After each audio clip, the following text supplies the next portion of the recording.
Well, good afternoon. A number of you were out on Lafayette and Beard earlier today and saw the conditions. And if you were there, you'll understand that I'm expressing my deep gratitude to the hundreds of workers who responded heroically from the Detroit Fire Department, the Detroit Police Department, Great Lakes Water Authority, Detroit Water Sewage Department, Department of Neighborhoods, and even community volunteers. It was a remarkable response. As of now, we have successfully rescued 54 adults, 22 children, and 12 pets from the neighborhood.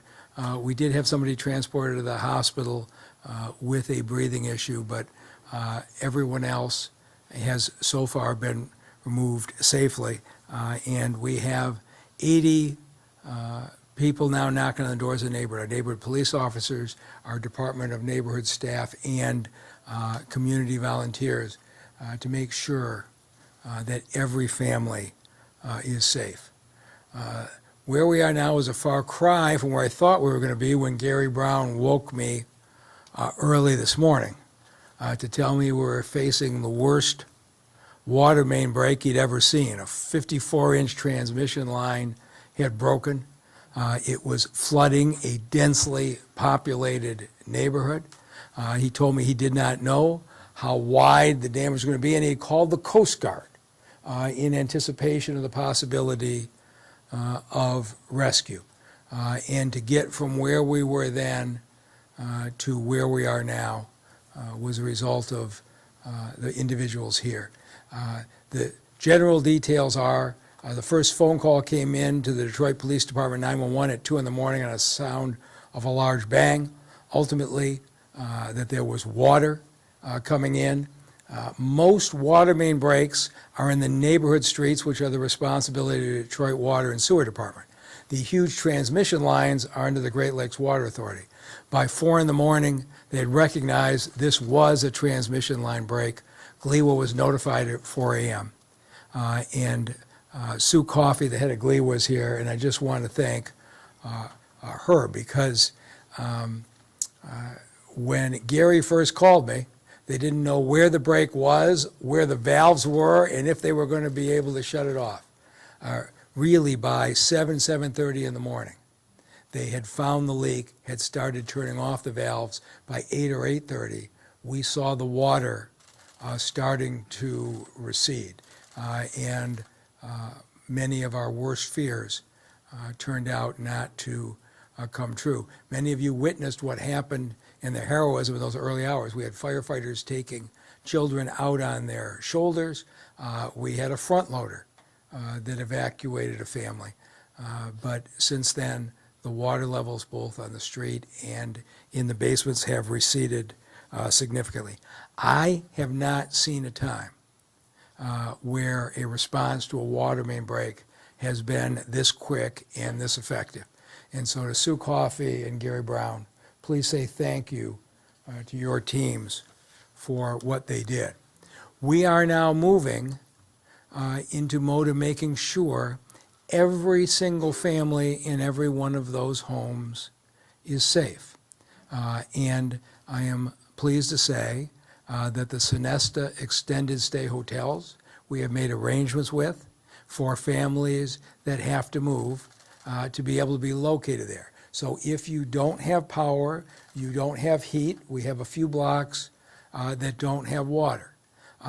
You do not have to stay in your home. We will get you into a good hotel room. The city of Detroit will provide you food. If you have a pet that needs to evacuate with you, Sonesta is a pet-friendly hotel system. Your pet can come with you, and if your dog is so large you can't really bring the dog to the hotel, the Detroit Animal Shelter will pick up the dog, shelter your pet, and then return that pet to you when you go back to your house. You can stay in the extended stay hotel until your water, your power, and your heat are back on. And we will support you in that process. The next question moves to repairs. And in this city, folks are mostly familiar with the FEMA process when we have had rainstorms. which was an act of God. We are treating this very differently. This was a failure of the water main system. And the Detroit Water and Sewer Department and GLEWA are going to repair the damage and pay for your loss as a result of this. And I'm really pleased with the fact there's no bureaucracy involved, that your uninsured damage will be split 50-50 between GLEWA and DWSD, and there's very good logic for this. GLEWA maintains the transmission lines they have since 2014 when we entered into a lease with them. The city of Detroit owns the lines and built them in the 1930s. It seemed like a fair solution to split the repair costs and not put the citizens who are affected through the bureaucracy that they have been used to in FEMA applications. We start with inspections, and DWSD is going to take the lead in doing the inspections, cleaning your basements, repairing and replacing your furnaces, replacing your hot water heaters. And so we will get out, inspect your property, and start the repairs very quickly. We have a single phone number, 313-774-5261. If you are lacking heat or power tonight and want to go to a hotel, that's the number you call. If you're staying in your house but you want to start the repairs to your basement, that's the number you call. One telephone number, and we will start that process. Gary Brown and the Detroit Water and Sewer Department are already starting emergency contracting so that we will move quickly to restore the condition of your home.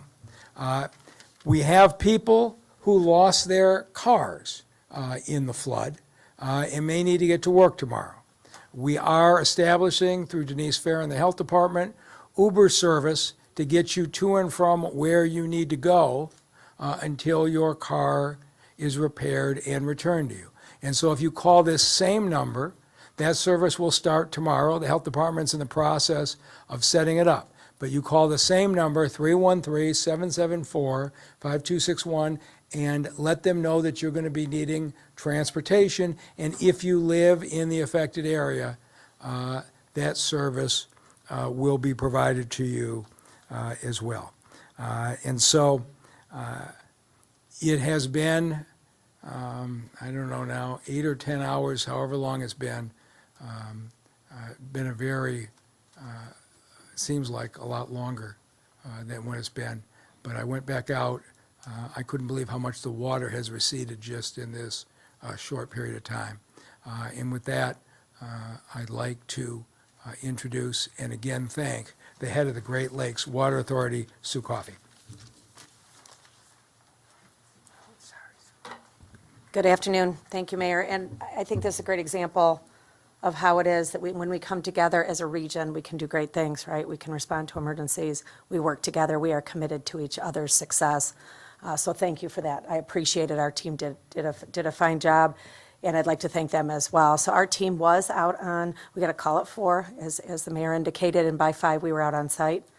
About 2.5 hours later, we had identified the location and began to isolate that main, and that's the first thing you got to do. You got to turn a valve, you got to isolate the main, and start to get the water to recede. So I'm happy to say we were able to do that. Currently, they are still working on getting that water down. That's what needs to happen first. You heard the mayor talk about what Director Brown is going to be doing, and in order for him to do a good assessment, we've got to get that water down. So we're going to be working diligently to get that water down as quickly as we can. So that's the current status. I'd just like to reiterate how happy we are to partner in this particular situation. It's a tragic situation. We understand that. Our heart goes out to the people who've been impacted by this, and we are committed to partnering with the city as we go through the restoration process.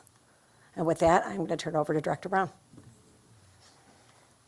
Thank you so much, Sue. So I arrived on the scene approximately 6 o'clock in the morning, and what I saw was firemen and policemen going door to door, trying to ascertain whether or not there were people in homes where the water might be reaching the first level of those homes and that they needed to be extricated from those homes. And so I can't thank both the police and fire department to doing what they always do, putting public health and safety first, and getting people out of cars that were trapped, getting Harbor Master to arrive and assist.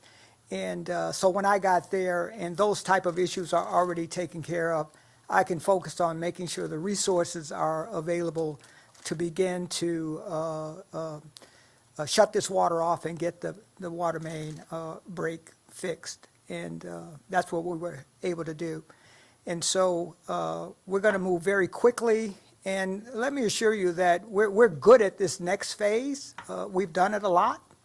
We will get emergency contractors in place.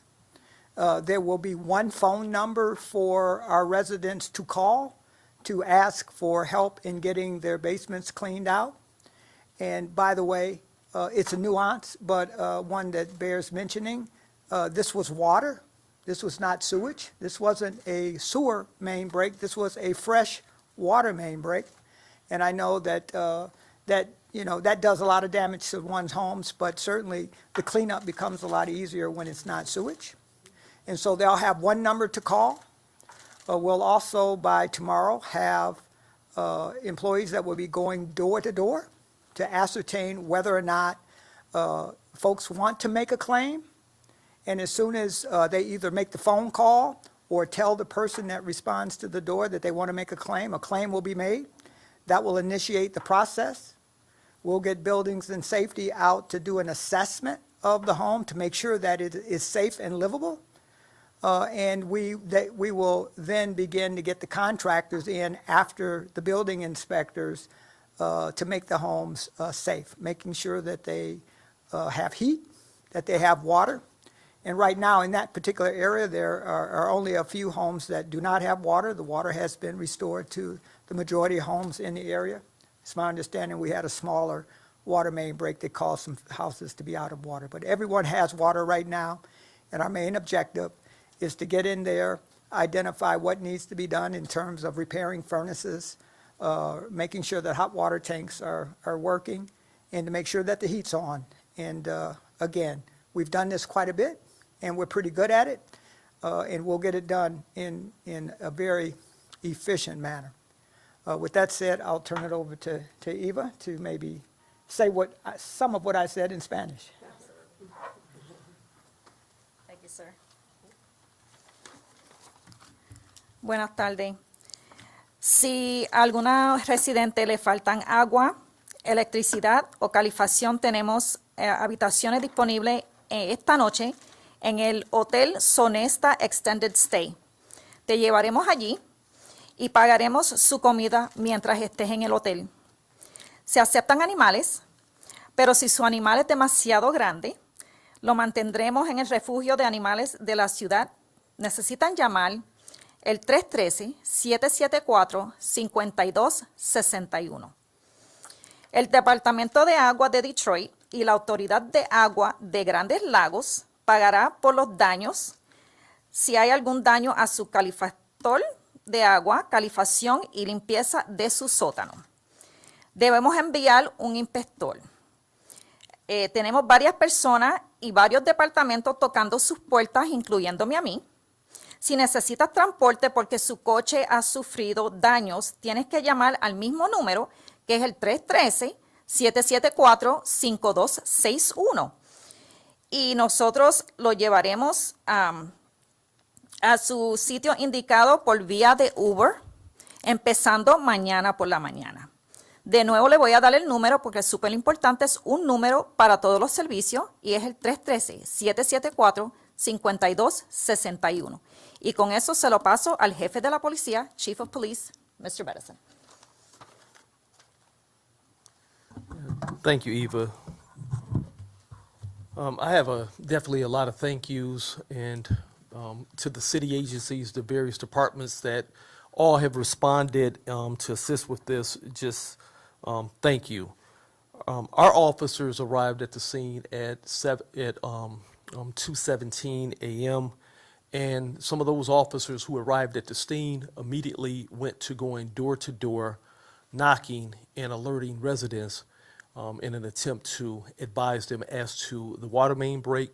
And then also they were able to even coordinate getting some of the citizens out of their houses, and some citizens also were able to move their cars, and so many vehicles were actually saved by locating them outside of the flood area. And so many of the men and women who actually responded are still there on the scene as well. The mayor has already indicated that thus far we've been able to rescue 54 adults, 22 children, and 12 pets. I want to just once again thank the members of the Detroit Police Department, but also the members of the fire department, EMS. It has just been all hands on deck, along with DPW, just everyone who responded. And then in collaboration with our memorandums of understanding with other law enforcement partners, just want to give a big thank you out to the department dive team, our harbor master unit, who actually got boats out there to be able to move people across the streets and the floodplain. Thanking Southeast Michigan Marine Team and all the other agencies. I know that the news, the media has been out there, and if you notice, you've seen counties that you typically don't see. Some of them came as far as an hour away to help with the public safety rescue efforts. And so I just want to stress that if it's anyone in their home still, to call 911. We will definitely get to you to assist you. And at this point, I will turn it over to, it was one other thing too. Vehicles. Some of the vehicles are still stranded in the street. The Detroit Police Department will tow those vehicles, but it's going to be free of charge. We will actually take the vehicles to our 4th precinct, which is located at 4700 West 4th Street, and to the residents, just like every other thing who's been affected and negatively impacted, there will be no fee to retrieve your cars. The Detroit Police Department will waive in the fees. And at this point, I would like to bring up my partner, the Fire Commissioner, Chuck Sims. Good afternoon. Thank you, Chief. Just want to say a big thank you to the Detroit Fire Department, the men and women on the fire department. So once again, they responded in these frigid temperatures. They arrived on the scene and never, ever complained. They went straight to work. They saved and rescued dozens of residents to safety. And I just want to say I'm just so proud of the work they did today, as well as I want to thank the other departments, the other agencies, DPD, the Water Board, DDOT, BC. I mean, we all came together in a collaborative effort to make sure that we were able to mitigate the scene. And although we have a little ways to go, it's looking really, really good. So just want to say that out of the whole ordeal, we only transported one individual for breathing issues, and that was it. So as of now, no recoveries or no more transports. Thank you.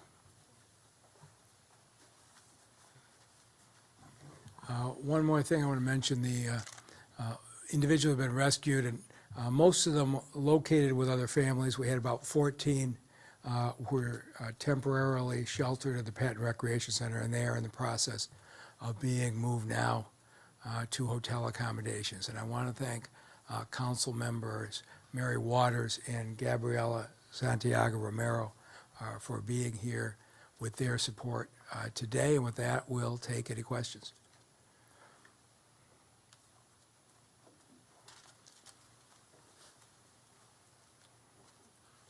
Usually not first, but Mayor, do you have any, I have two questions.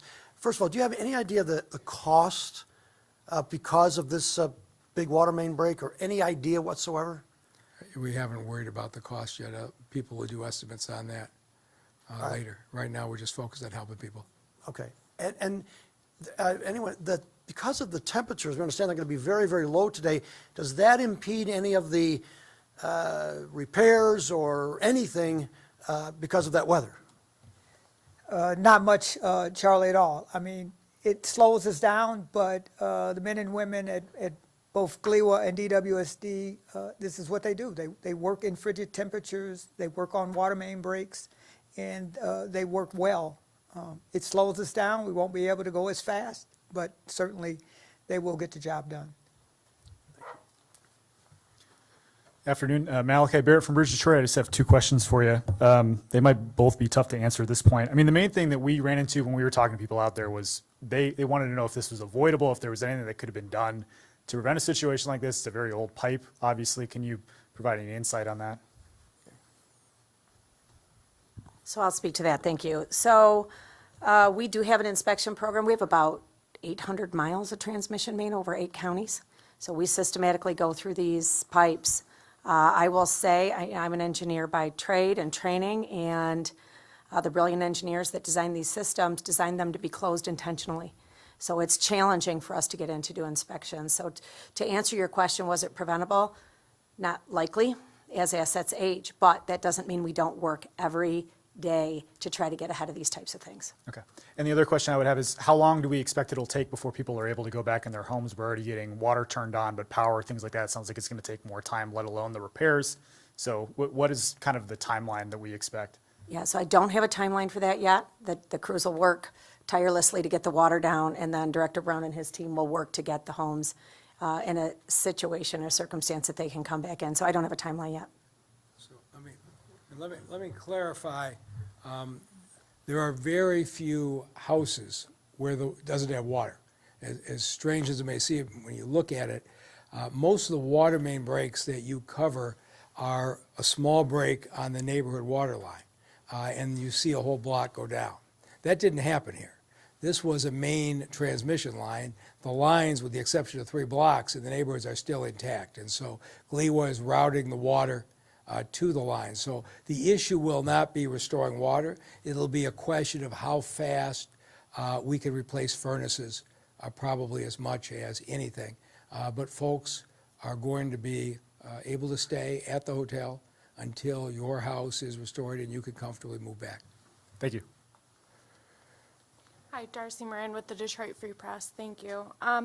Couple questions for you. We were hearing reports earlier that some people were not leaving their homes. I'm wondering if that changed or if we have information on why that was taking place. Again, from what we are hearing, you had folks, in some cases, had little water in the basement who never lost power, who never lost heat, and wanted to stay where they were. And we're going now having that conversation house by house. But the people who lost their power and lost their heat tended to move out.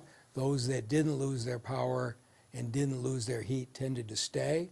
And we will know much more in the coming hours because we have literally 80 people knocking on doors and having a conversation with every family. But, I mean, the fire department team was out, the DPD team were out from early this morning having those conversations. You saw the images of the firefighters taking kids out on their shoulders.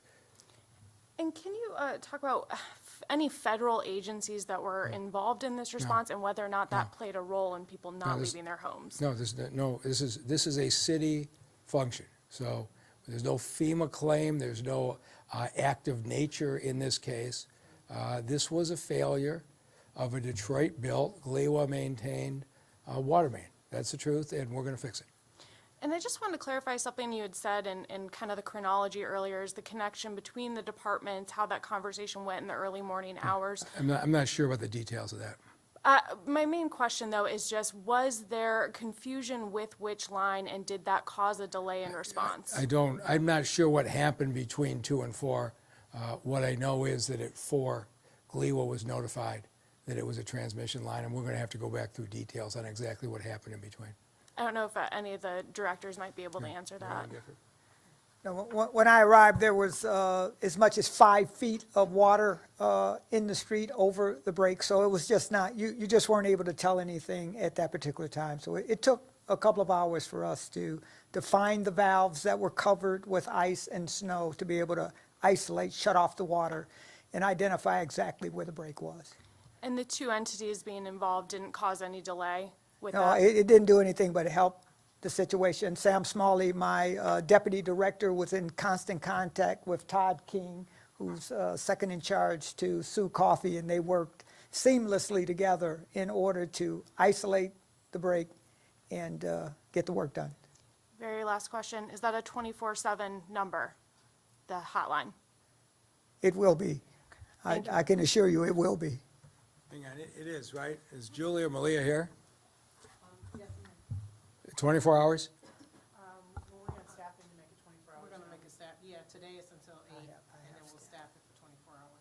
It's staffed till 8 today and 24 hours after that? Yes, sir. okay? And I'm hoping between now and 8, they figure out how to just make it continue. All right. Hi, guys. My name is Whitney. I'm with Channel 7. Just 2 quick questions for you. And I know that you touched on response time a little bit there, but can you talk to me about what might have been happening? We got a couple of reports from neighbors saying that they had been calling the 24-hour emergency hotline for the water and sewerage. They weren't getting any answers at all. There was no one answering the phone, and they were forced to call 911. Anything you can say to neighbors who are confused about what was happening in early morning hours? Yeah, sure. There were a lot of calls coming in through 911. There were also calls coming into our emergency hotline, and we were mobilizing crews just as fast as we could to get out there. Other than that, I can't give you any more details between what was happening with the timeline. The second question that I had is, I know that a couple weeks ago, we had a pretty major water main break on the west side, where a lot of water was on the street there. And I know that you guys have also talked about it here, but does aging infrastructure play a role at all with the water main breaks that we're seeing in these cold snaps? Yeah, as Sue indicated, absolutely, it plays a role. However, when it gets as cold as it is now and the frost line goes deeper into the ground and you simply have the ground shifting and the pipes are in the ground, you can have a water main break. I've seen 24-inch lines break on lines that weren't even half the age of this one. And so there are a lot of factors that go into the type of soil. We're 139 square miles. We have different soils in different areas of the city. So there are a lot of factors that go into water main breaks. Age is certainly one of them, but not the only one. Thank you. Hey, good afternoon. Thanks for this opportunity to ask questions. Darren Cunningham with Channel 7. I wanted to clarify damages that will be covered. So homes will be inspected. Is there any cap, like an amount? We're working out those details right now. Okay. So the important thing is, we are, about 6 or 8 hours into it. I was really pleased that Director Brown and Director Coffey could come to such a quick agreement that we should share this and move quickly, in the exact details will being worked out. But certainly, we are going to get in and fix the damage, replace the furnaces, replace the hot water heaters, and go from there. All right, what about vehicles, vehicle repair? Yeah, again, we're going to work through all those details. Whatever is not covered by insurance, in principle, we're going to cover. All right, thank you. Anything else?